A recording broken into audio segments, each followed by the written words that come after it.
And on the line with us, author, lecturer, columnist, Justia contributor at MSNBC, former Nixon White House counsel, John W. Dean. He is the author of numerous books, Conservatives Without Conscience, one of my favorites, but his most recent book, The Nixon Defense, What He Knew and When He Knew It. The website, verdict.justia.com. You can tweet him at John W. Dean, D-E-A-N. And John Dean, welcome back to the program. Hi, Tom. It's been a while. I thought you were, I missed the setup for your last segment. I thought you were reading America After Trump. Oh, yeah, no, those, we play those for, our commercial stations are in news, but some of our non-commercial stations, they need something to fill the top of the hour. So I do little readings of books, kind of book review things. That was pretty depressing. Yeah, that was from a book I wrote called Threshold. But anyhow, there's you wrote a brilliant piece yesterday. I guess the New York Times officially published it. I think I read it the day before yesterday. I think electronic goes a little earlier, but titled "No, Emailgate is not worse than Watergate." Donald Trump is saying this is bigger than Watergate. This whole thing, and what's going on with James Comey, the head of the FBI. Yeah, he took the Comey letter and ran with it and tried to fill in his description of what Watergate was vis-a-vis Hillary's email controversy. Yeah. And I was asked to address and correct the readers and history that he's just dead wrong, that there's no comparison really between Hillary's situation with her emails and Watergate.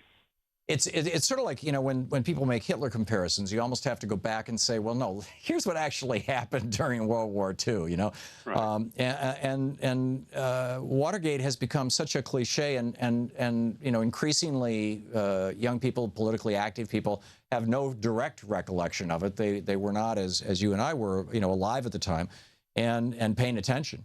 And so would you like to just quickly summarize the differences between Watergate and what Donald Trump is referring to as Emailgate? I don't think Trump even bothered to look at the dictionary definition of Watergate.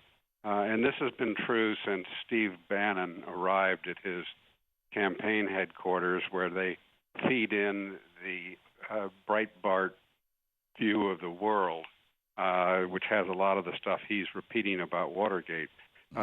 Watergate began with a bungled burglary operated out of Nixon's re-election committee in June of 1972 and morphed over the next 2.5 years into Nixon's resignation, a trial followed by the trial of his three top aides, his former Attorney General, John Mitchell, his chief of staff at the White House, Bob Haldeman, and his top domestic advisor, John Ehrlichman, and along the way, some 40 aides and associates were either indicted and convicted or pled guilty, including yours truly, who gotten part of it.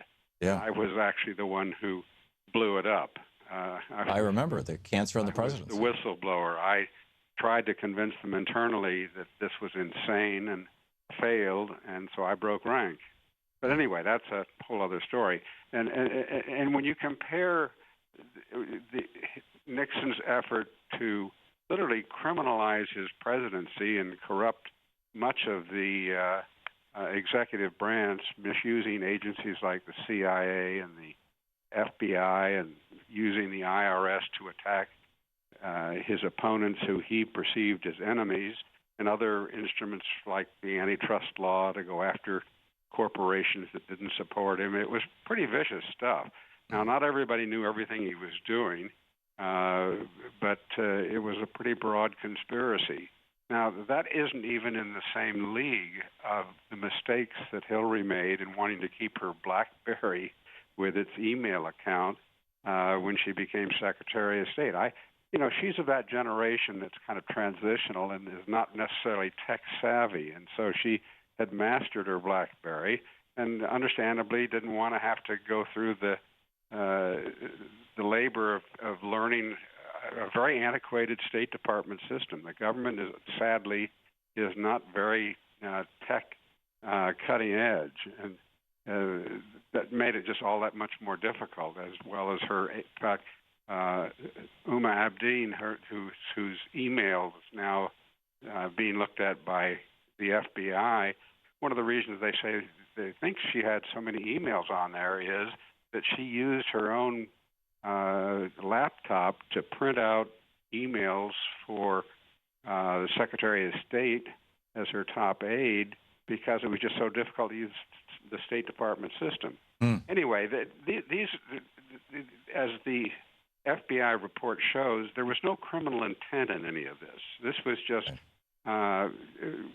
trying to keep things going in the shop and taking shortcuts they were familiar with to get things done. And certainly not, there was no leaking of information. There was the people who've been prosecuted for mishandling of classified information have been those who've been leaking it.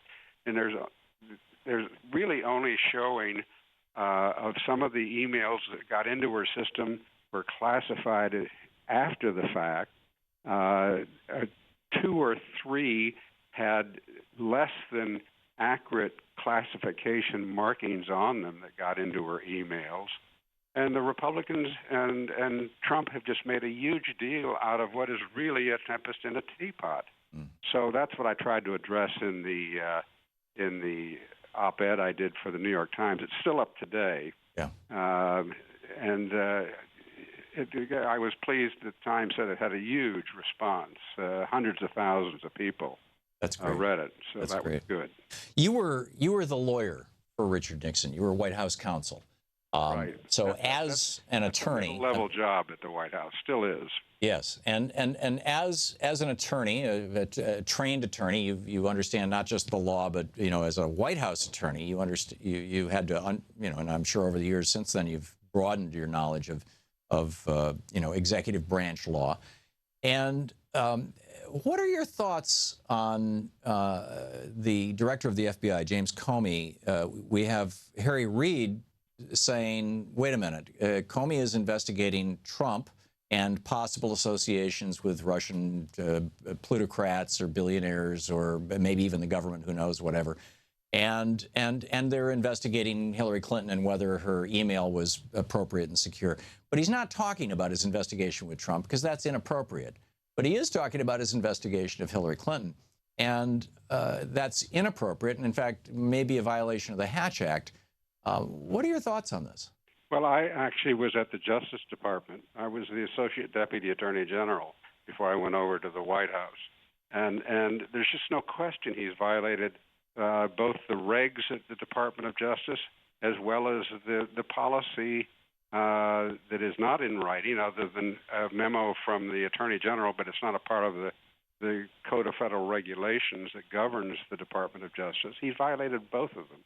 And that is, you do not talk about any investigation. In fact, when he went up in July and told the Congress why he decided not to prosecute Hillary because there was no case there, he was out of bounds then. And he just made it worse with this letter when he had no information at all about the substance of the emails found on Anthony Weiner's laptop. He's now said, well, he's continuing the investigation. It was just so out of bounds. I can't find anybody who's supporting him, who knows anything about the way prosecutors and the Department of Justice and investigative units work. It is just so out of bounds. And he shouldn't be talking about what he's doing to investigate the Russians either. Yeah. Yeah, and apparently he's not. But I mean, and that was Harry Reid's point, is he's following protocol when it comes to Republicans, but he's trashing protocol when it comes to Democrats. Exactly. The letter that he sent was sent to the 8 Republican committee chairs that he had testified before or been involved with in his congressional testimony. And the defenders of him that I've had on this program have said, well, he said if anything changed, I'll let you know. And basically, that's all he was doing is something changed. We got more data. I'm just letting you know. Question. Could he not have sent that letter to them and marked it classified? He could have. Not that it would do any good on Capitol Hill. It would still would have leaked. They still would have leaked it. But the thing is,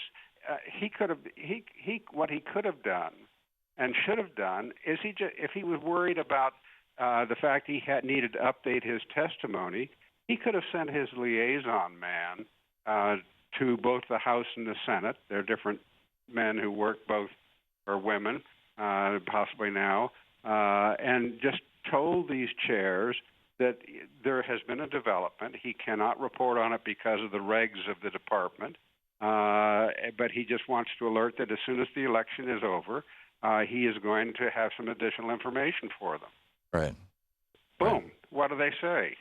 Nothing. They really can't add much. Well, but then wouldn't Jason Chaffetz, who, I mean, he's already said Hillary Clinton is a target-rich environment. That was his phrase. He has declared that there's years worth of investigations already with the stuff that we know about. He's such a jerk. Well, wouldn't exactly, and so wouldn't he take something like that and say, "Oh, now the FBI is sitting on something till after the election. This has got to be a bombshell." He has his own vulnerabilities, and people can shut him up. So how? Who? The media. He has some credibility problems too. Anyway, there were just other ways to handle it. Yeah. And it wasn't necessary to send this vague letter, which has raised more questions and given Trump just the perfect opportunity to define what they're doing, that it's bigger than Watergate, that she's obviously on her way to jail, right. That this and he has no knowledge, but he's just filling in the blanks. So it's a very, very bad situation. Yeah. The good news is it doesn't seem to be having any major impact on the polls. What it's doing is she had the wind at her back to cross the finish line. Right. And hopefully, she's able to fend it off. But she's now talking about something that she didn't really want to have to deal with. Yeah, and it's taken all the Trump scandals off the front page too, it has, very successfully. If they have a good October surprise, this week is the week to drop it. Yeah. Well, I mean, 2 more women have come forward, and that's not even being discussed. No. It's just amazing. John W. Dean, it is always an honor and a pleasure to speak with you, Likewise. sir. Thank you so much for coming on our program. John Dean, his most recent book, The Nixon Defense, What He Knew and When He Knew It. You can tweet him at John W. Dean, the website verdict.justia.com. We'll be right back with your calls and my thoughts and the news of the day. Stick around.